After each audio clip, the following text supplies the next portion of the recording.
খুব ভালো করে বুঝতে পেরেছি। মুখটা অমনি করে কাছ থেকে কেন দেখাচ্ছ?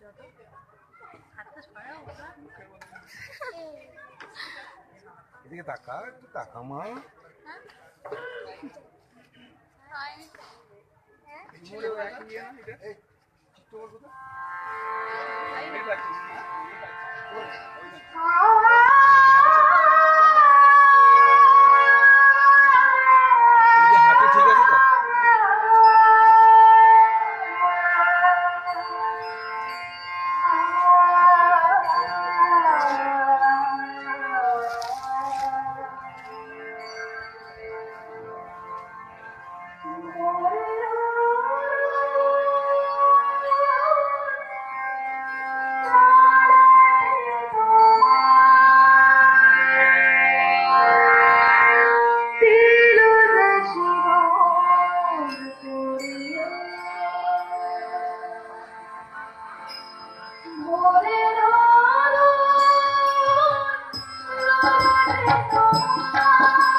দেখছো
আলো দিকে ঘোরো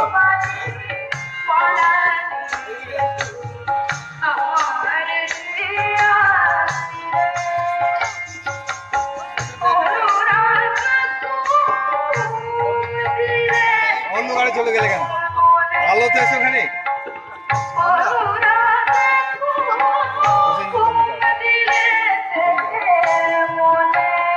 এই তো অনেকটা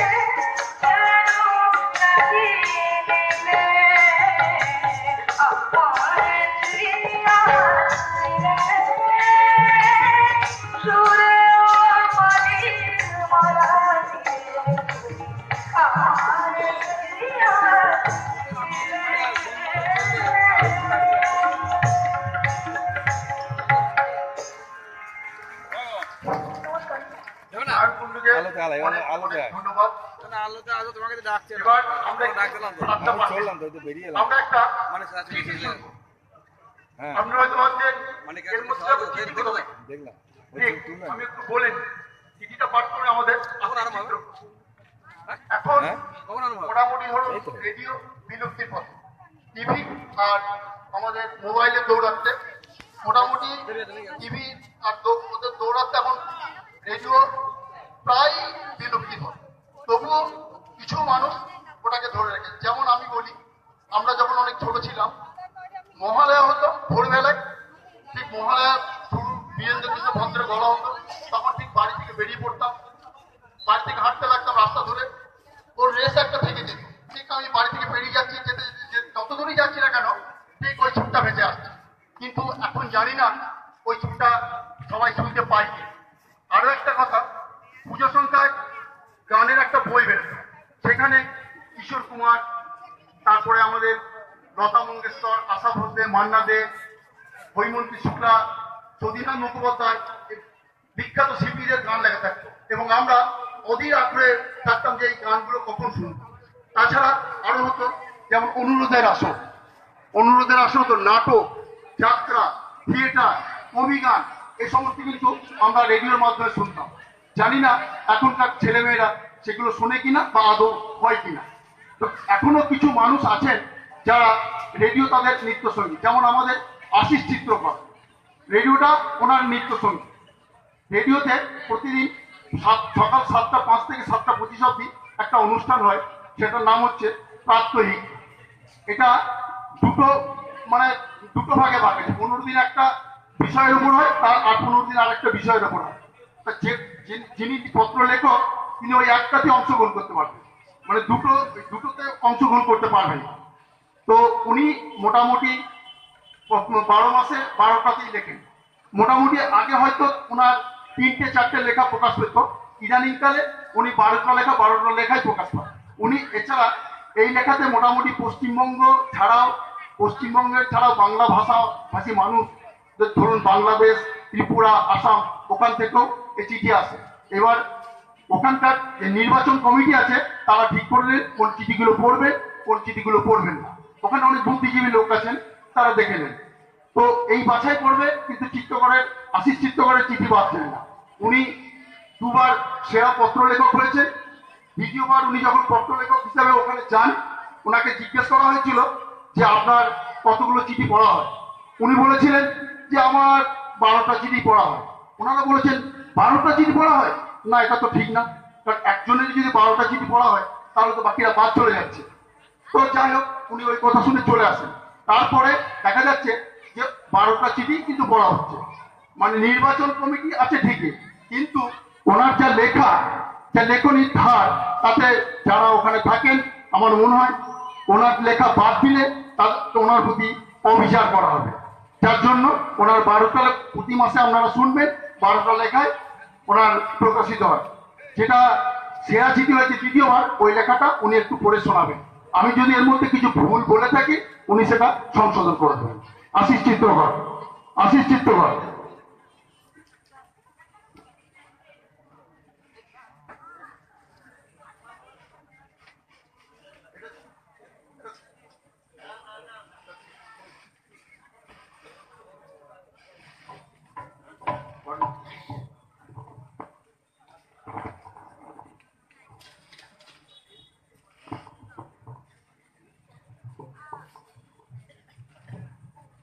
মাননীয় অসিতদা যে কথাগুলো বলে গেলেন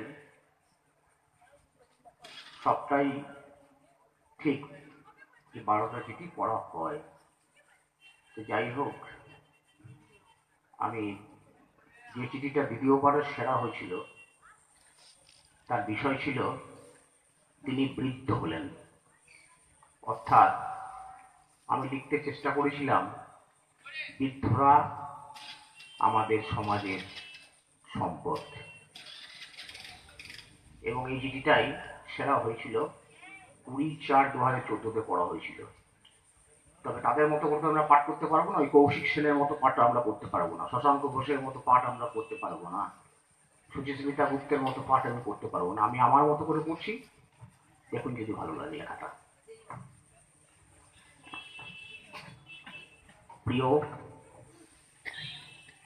প্রাত্যহিকী, বাসে ডেলি প্যাসেঞ্জারি করি। ভিড় বাসা আগে শুনতাম দাদা একটু সরুন তো, তারপর শুনতে থাকলাম, কাকু একটু সরুন তো। এখন শুনতে পাই, জেঠু একটু সরুন তো। দিনের দিন যে বয়সটা বাড়ছে, সম্ভাষণের ভিন্নতাই আমাকে তা স্মরণ করিয়ে দেয়। ভালোই লাগে এসব কথা ভেবে। শাল সেগুনের বয়স যত বাড়ে, তার কাঠ তত বেশি দামি হয়। চাকুরির অবসরের বয়স সীমা 60 বছর। শারীরিক অক্ষমতা নিরিখেই এই বয়স সীমা, কিন্তু বাস্তবে দেখা যাচ্ছে বয়স যত বাড়ে, অভিজ্ঞতার ঝুলি তত পূর্ণ হয়। তাই দেখতে পাই শিল্প, সাহিত্য, বিজ্ঞান, এমনকি রাজনীতিকেও সমৃদ্ধ করে থাকে এই বয়োবৃদ্ধরাই। প্রজ্ঞায় সম্পদশালী বয়োবৃদ্ধরা আমাদের কাছে বটগাছ, আর তারই স্নিগ্ধ শীতল ছায়ায় অবসন্নতা দূর হয় শ্রান্ত পথিকে। সংস্কৃতি চর্চার টানে আমাকে প্রায় বাড়ির বাইরে বেরোতে হয়। অনেক রাত করে বাড়ি ফিরি, কোনো দিন ফেরাই হয় না। পরম নিশ্চিন্তে স্ত্রী কন্যা থেকে যেত বৃদ্ধ বাবা মায়ের কাছে। কিছুদিন হলো বাবা প্রয়াত হয়েছেন। হাড়ে হাড়ে টের পাচ্ছি বাবার অনুপস্থিতি। এখন বিস্ময়ে ভাবি, একটি অস্মৃতিপর বৃদ্ধের সর্বক্ষণ উপস্থিতি ছিল আমার সাহস, শক্তি আর আস্থার উৎস। সত্যি কথা বলতে কি, তখন দাঁত থাকতে দাঁতের মর্ম বুঝিনি। অধুনা বৃদ্ধাশ্রমের ভাবনাটি দিন দিন যেন মাথাচাড়া দিয়ে উঠছে। আমি, তুমি আর আমাদের সন্তান নিয়ে আপাত সুখে যারা নিমগ্ন, আর যাই হোক স্বর্গীয় সুখের আস্বাদন থেকে তারা বঞ্চিত। এই প্রসঙ্গে মনে প্রশ্ন জাগে, বৃদ্ধাশ্রমে পাঠানো পিতামাতাদের দীর্ঘ নিঃশ্বাসের শব্দ কি আমরা শুনতে পাই, নাকি শোনার চেষ্টা করি? সমাজ সংসার তো দুধে জলে গোলা। রামকৃষ্ণদেব বলেছেন, সমাজে হাঁস হয়ে শুধু দুধটুকু গ্রহণ করো। কিন্তু এটা করতে গেলে সমাজ ও জীবনের খুঁটিনাটিকে খুব সূক্ষ্মভাবে জানতে এবং চিনতে হয়। সেই চেনা জানার মধ্যে দিয়েই সঞ্চিত হয় অভিজ্ঞতা। বয়োবৃদ্ধদের এই অভিজ্ঞতালব্ধ জ্ঞানের আলোয় আলোকিত হয়ে সংমিশ্রণ থেকে যদি জলকে বর্জন করে শুধু দুধটুকু গ্রহণ করার পাঠ নিতে পারি, তাহলেই তো গোটা স্বর্গ নেমে আসতে পারে প্রতিটি সমাজ তথা সংসারে। এ আমার বিশ্বাস। আশিস কুমার চিত্রকর, 20/10/2024 পড়া হয়েছিল। নমস্কার। ধন্যবাদ আশিস চিত্রকরকে, কত সুন্দর একটা অনুষ্ঠানে লেখা আমরা শুনলাম, খুব ভালো লাগলো। এরপরে আসছে সঞ্চালিকা দত্ত। সঞ্চালিকা দত্ত একটা কবিতা পাঠ শোনাবে। সঞ্চালিকা দত্ত।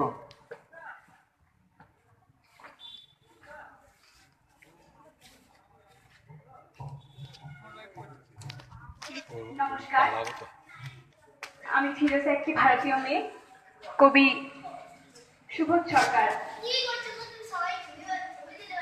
হিন্দু ভারত, জৈন ভারত, বৌদ্ধ ভারত, খ্রিস্টান ভারত,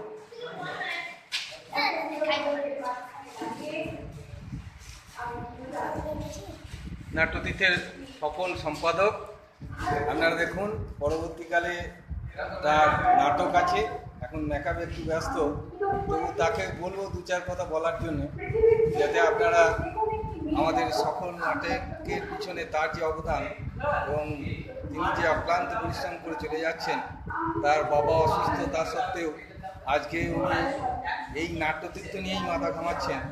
বাবার চিকিৎসা চলছে, তার সত্ত্বেও উনি নাটকের কাজে ব্যস্ত। নাটক এতই ভালোবাসেন, তার কাছ থেকে শুনি 2-4 কথা। শুধু আমি একা নই, এখানে প্রবীরদা, প্রবীর মুখার্জি, আমরা সবাই রয়েছি। নাট্যতীর্থ আমাদের প্রত্যেকেরই একটি প্রাণের অংশ। প্রতিদিনের কাজের মতন নাট্যতীর্থ নিয়ে ভাবনা, এটা আমরা সবাই ভাবি। সেটা প্রবীরদাও আছে, আমরা প্রত্যেকেই আছি।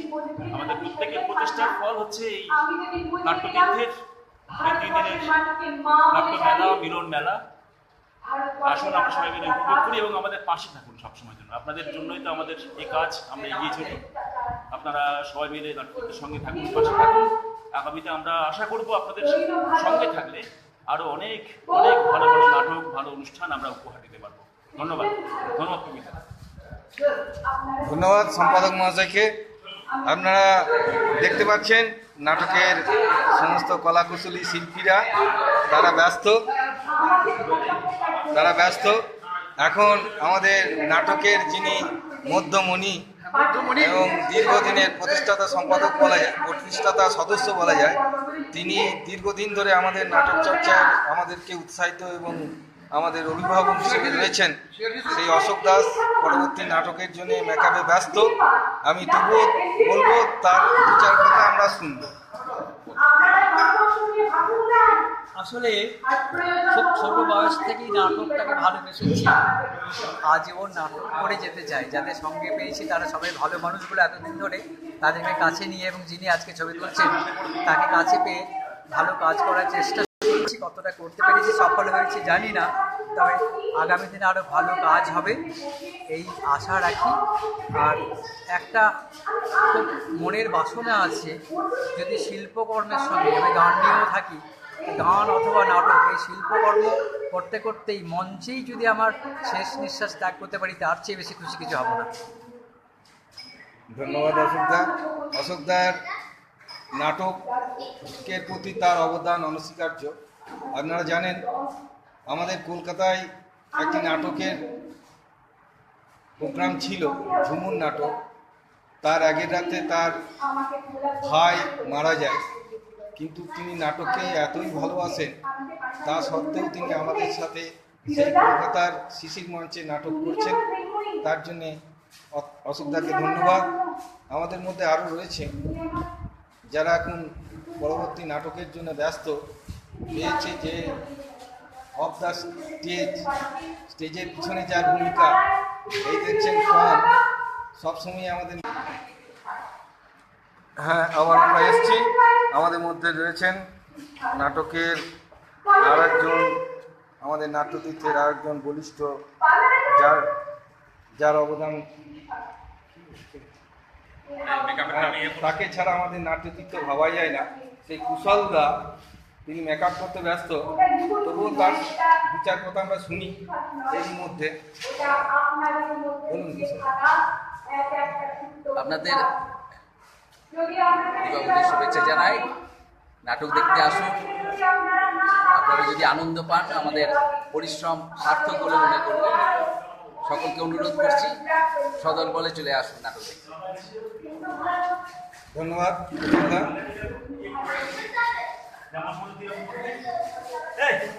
অসাধারণ একটা লেখা, এই কিছুক্ষণ আগে আপনারা শুনলেন যে লেখাটি রেডিওতে পাস হচ্ছে, শুনলেন, দেখলেন। আপনাদের সবারই পরিচিত মুখ, নাট্যতীর্থের প্রধান সারি এবং একজন বিশিষ্ট রেডিও শিল্পী বলা যায়। তার কাছে আমরা দু চার কথা শুনি। আমরা জানি আপনারা তার কথা শোনার জন্য অধীর আগ্রহে অপেক্ষা করছেন। আমি শুনি তার কথা। আমার ভালোবাসার জায়গা হলো নাট্যতীর্থ। সেই নাট্যতীর্থ আমরা নাট্য মেলা শুরু করেছি, আজকের শেষ দিন। তা আমি চাইব আপনাদের ছেলেমেয়ের দিকে কম্পিউটার, মোবাইল এসবগুলো থেকে একটু দূরে সরিয়ে অনুগ্রহ করে আপনারা তাদেরকে রিহার্সাল রুমে আনুন। আমাদের মনে রাখতে হবে নাটকও কিন্তু একটা শিক্ষার অঙ্গ। এটাকে মাথায় রেখেই আপনার একটু অভিভাবকরা একটু ভাবুন। এটাই আমার একান্তভাবে অনুরোধ। ধন্যবাদ আশিস দাকে।